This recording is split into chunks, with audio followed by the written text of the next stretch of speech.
Usapan flood control mastermind tayo.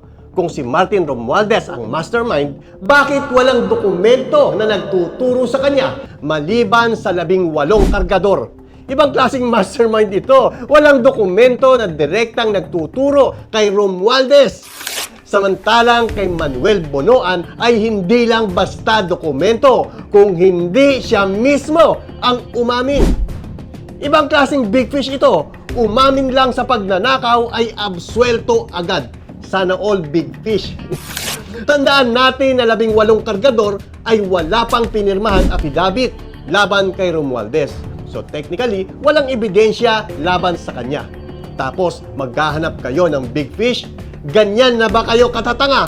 Uulitin ko na bilyon-bilyon di umano ang ninakaw ni Manuel Bonoan.